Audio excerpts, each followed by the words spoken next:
yeah, as you can see by the title, it's gonna be a sit down chit chat with me.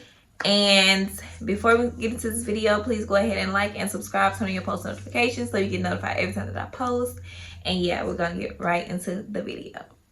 So today I just wanted to talk to you about a few things that are on my mind. I've always been like, I don't know, very cautious about what I do, what I put out to the world, like my energy, people that I have around me, what I do, what I say, everything as a whole. I've always been cautious about that. But lately, like, God has been like really like on my mind to get back to where I used to be. A little backstory about me. I got saved in 2014.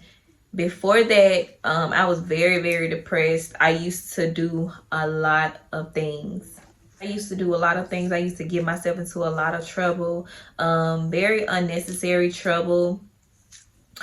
Used to hang around the wrong type of crowds, be with, you know, the wrong type of dudes, like everything, like, and it made me really depressed. I didn't have a great relationship with my mom at the time, but now we're like the best of friends. Nothing can tear us apart. But it was nothing but the devil, like, getting into my head, making me think, you know, different things. And just as a whole, my life was not right before I found Christ. And like I said, I got saved in 2014. And once I got saved in 2014, my life completely changed. It completely changed for the better. Like, I was in a totally different space, and that's exactly what I needed, especially at that time in my life.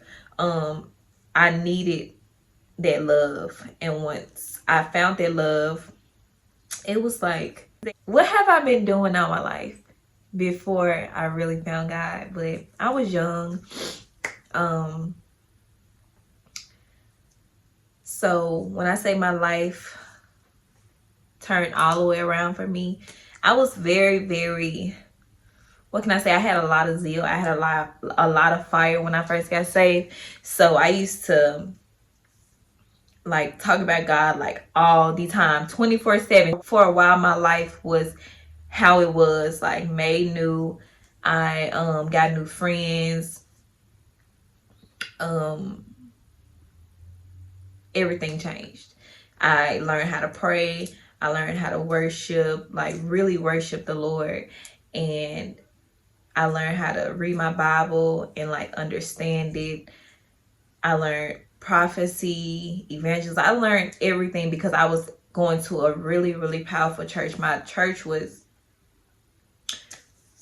it was like filled with prophets and prophetess and evangelists and very powerful people. Like, so I knew about deliverance and all type of stuff, like some really deep stuff of God, the angels, demons, like everything. And I was so grateful that God put me in a powerful church, because that was exactly what I needed. If I was just going to like a Baptist church where they don't teach on things like that, I probably would have still been in the place that I was, because I don't feel like, for me, I would have learned anything. I don't feel like my life would have changed how it did if I wasn't like in a powerful church. And God was very strategic on that part, placing me where he did. But after a while of being saved, in 2015, I fell. And that's when I had Kari. So I felt so ashamed and so, I don't know, I felt like all this stuff I was talking, I wasn't living. So I felt like kind of like a hypocrite. But God forgave me, because, you know, I prayed for it. So, you know, he forgave. And I was, you know, thinking life will go back to how it was, but it didn't. It took me a very long time to even attempt to get back how I was, because once I got a taste of the world again, you know, worldly things, it just kept me in bondage. Because like, I feel like everything is a mind thing. Once you put yourself in a mindset to where like, I'm gonna get out of this, I'm gonna do this, I'm gonna do that, and you put your mind to it, you can do it. But my mind just wasn't there. And it was like, what do I have to do to like get back to that place that I was? But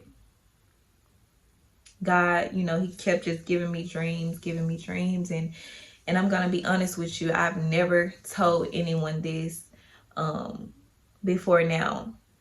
I always feel like I'm gonna die in my sleep for some reason.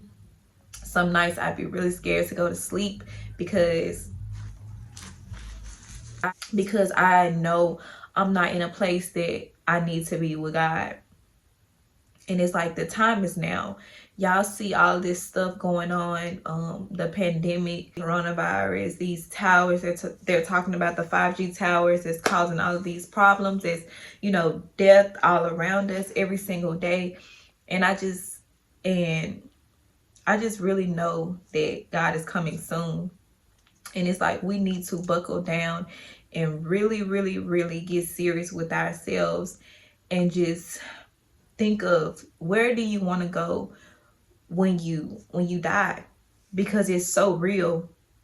And we have to really, really believe. If we don't believe, we're gonna fall for anything. Trust me, when that time comes, because the word is not gonna get, like, I feel like it's not gonna get any better until the world repents, until the world turns around and, you know, comes to God. It's not going to get any better. It's only going to get worse. So when it does get worse, and these, you know, the evil really, really shows even more, and the powerful people in higher places, they're going to present you with things that you feel like you cannot turn away, like all these chips and things like that. We have to really get in a place where we are real with God. We come to God and not be ashamed, because why is it that we are so ashamed to come to God?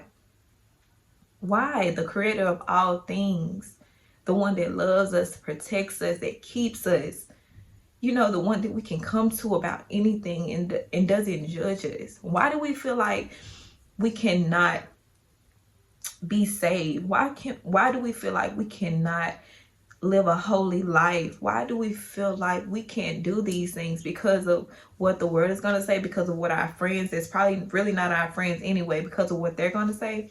No, we really, really have to buckle down and start praying. We have to really get a prayer life, because now I'm starting to get my prayer life back, because I used to really, really pray. Like, I used to really, really know how to pray. And even though I still really know how to pray, I haven't put as much time into it as I should have, like as I should be doing. Like, I don't read my word as much, but I'm getting to the place now where I'm going back, because I know I need him more than anything. Everything else can go, but as long as I still have Jesus, I'm okay. And I know that I'm okay. I'm secure in it. So we really need to do it together, because we can't make it alone. We cannot do it alone. So we really, really need to just be real with God and where we at right now and where we want to be. Not about the blessings, not about, you know, our future of business or family and friends and stuff like that. We really need to form a relationship with him. Forget about anything else. We need to have a relationship with him first and be in his face and just let him tell us about ourselves. Let him, you know, strip away the things that we don't need. Like, we really, really need that. That's the only way we're going to be any type of successful in any type of relationship or business anyway. He has to be the first, the center, the beginning and the end of everything. So I just really want to come on here and just tell you guys, time is not forever. And when I say it's not forever, we never know the time nor the hour that anything will happen to us. We really, really, really, we really must seek the Lord, especially in this time. And I'm being so for real.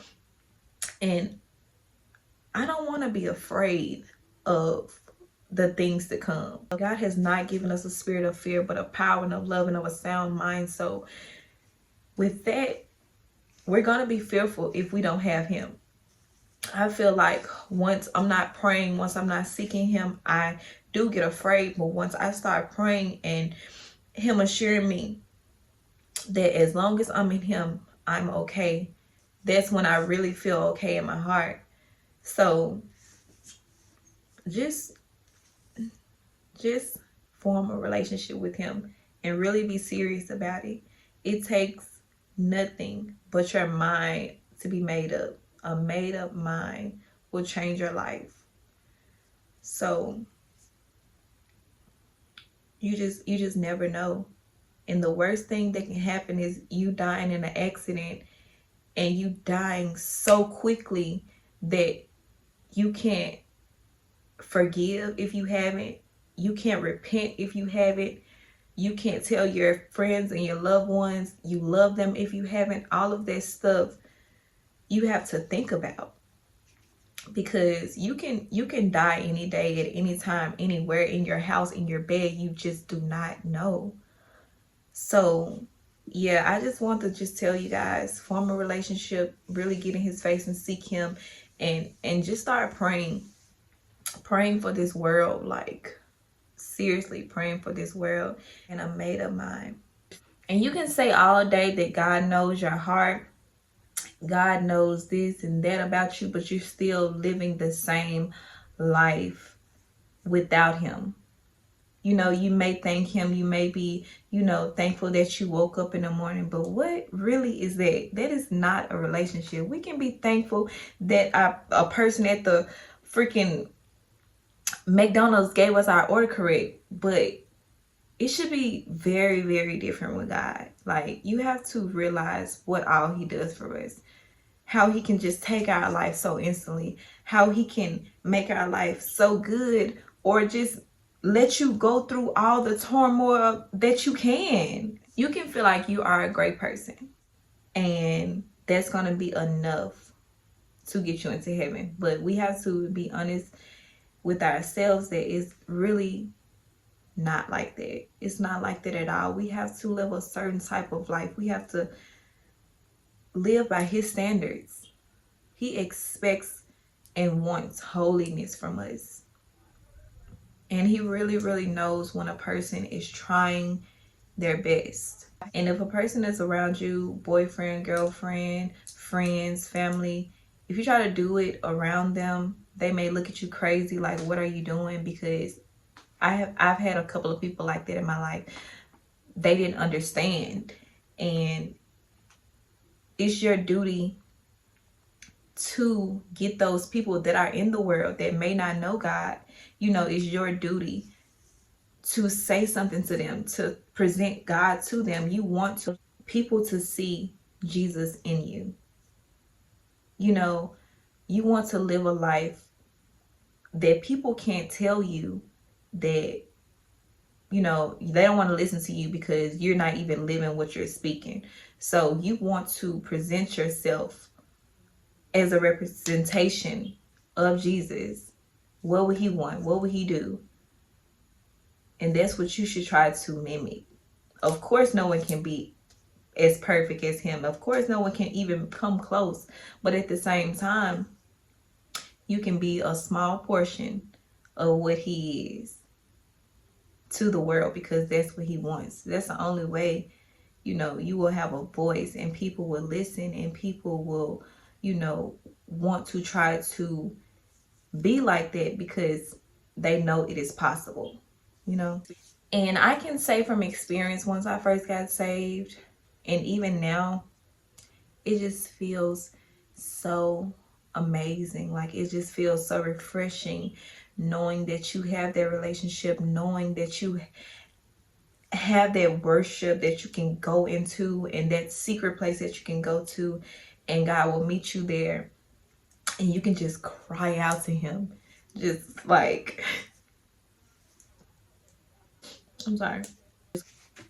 But that you can just cry out to him, and you just feel him holding you. I just feel like that's very, very amazing. And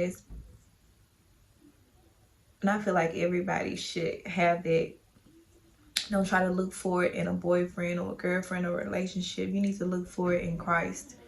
We always feel like we have a lot of time to do everything, but in reality, we don't. We don't have a lot of time. We do not have a lot of time, and we need to really get that in our heads that we do not have a lot of time. He is coming soon, and he's going to take the people that really belong to him, the people that lived a life that was pleasing in his sight. So let's just do our part in just pleasing him, and it will feel better. Like it will feel better. But yeah, that's what I just really want to come on here and just tell you guys and just talk to you and just have a sit down, serious, real talk conversation, because it's so needed. A lot of people don't want to talk about it, especially on their platforms. A lot of people want to, you know, present themselves as a certain type of person on their platforms. But I'm going to be real with you about everything that I go through, everything that I'm thinking, everything that is on my mind.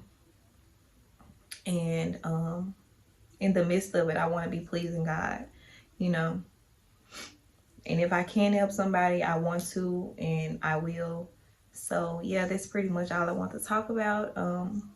Let's do our part. Let's come together. If you need my help, just let me know. I will pray for you. We can have Bible study together, whatever you want to do. We cannot do it alone, so we have to know that. And yeah, that's all for the video today. I hope you guys enjoyed it. Please don't forget to like and subscribe, turn on your post notifications. And I love you guys. God bless you. Bye.